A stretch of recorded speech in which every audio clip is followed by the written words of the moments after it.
men versus the women. John Leonard, like so many of us, watched yesterday's awful events unfold on television, and he's found at least some solace in the written word. In Don DeLillo's novel Underworld, an elderly high school science teacher named Albert Bronzini has just left the barber shop in his Bronx neighborhood when he sees a little girl playing hopscotch. He's so touched that he wants her to stop mid-hop. He wants, and I quote, to stop everything for half a second. Atomic clocks, body clocks, the micro world in which physicists search for time, and then run it backwards, unjump the girl, rewind the life, give us all a chance to do it over again. But of course the clocks don't stop. We won't have an unjumped, rewound Mach 6 yesterday to do all over again at 200,000 feet up in the air and 12,500 miles an hour. Nor did we 17 years ago, when another 7 astronauts died in another space shuttle disaster. And after we had finished mourning Krista McAuliffe, the New Hampshire school teacher, we started talking about O-rings in the solid booster rocket. And after we had finished mourning Kalpana Chawla, the Indian-born astronaut, and Ilan Ramon, the first Israeli astronaut, we will apparently start talking about things like insulating foam. If we can't stop the clock, however, maybe briefly we can stop the finger-pointing and the sermonizing. There is no enemy to blame here, no malign intelligence, no target to strike back at. Just the shocking absence, a vapor plume of sudden death, in immensity and silence, in free-fall, space curve, time warp, light wave. It's our habit to inflict a piety on such suddenness, to deflect dread.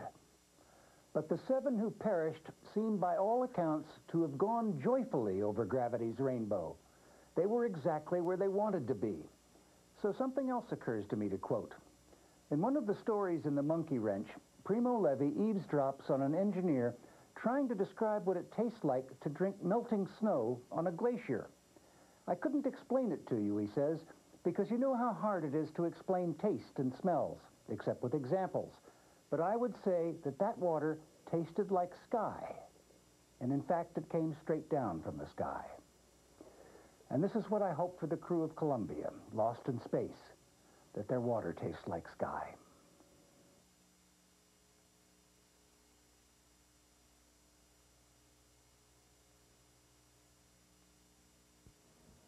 The pain we Americans feel over the loss of the shuttle crew has its echo in Israel, which is mourning the death of its first ever astronaut. David Hawkins has more on the space pioneer who, for a time, had his whole country looking up. Broken dreams and we cry for Ilan, read the headlines in Israel today. In the country's classrooms, children lit candles in honor of Israel's first man in space and first fallen astronaut, Colonel Ilan Ramon. I was very sad about what happened with the explosion. Colonel Ramon's 79-year-old father was watching the landing on live television when a reporter at Cape Canaveral interrupted with these terrible words. "We have a problem here." Ramon was the son of a Holocaust survivor and an Air Force pilot who fought in 2 of Israel's wars. He was Israel's Yuri Gagarin. It's John Glenn. He brought a sense of optimism, of sorts, which we don't have these days. Ari Shavit is a columnist for the Israeli newspaper Haaretz. He was, if you wish, the Israeli dream, the American-like Israeli dream. And yet he was a real patriot of the kind of Israeliness, Jewish Israeliness, that is not fanatical, that is not aggressive, but future-oriented. The nation's flags are at half-staff.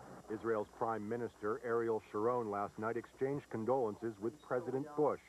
Today he said that Colonel Ramon's death and the deaths of his American colleagues were not in vain, and that U.S.-Israeli cooperation in space, as on Earth, will continue. The day will come when we will launch more Israeli astronauts into space. I'm sure that each and every one of them will carry in his heart the memory of Ilan Ramon, a pioneer in Israeli space travel. Colonel Ramon carried with him into the heavens a small Torah scroll that survived Auschwitz, and a drawing of the world by a young Jewish boy who didn't. But he also carried with him the hopes of the Israeli people for a brighter future. For Sunday Morning, this is David Hawkins in Tel Aviv.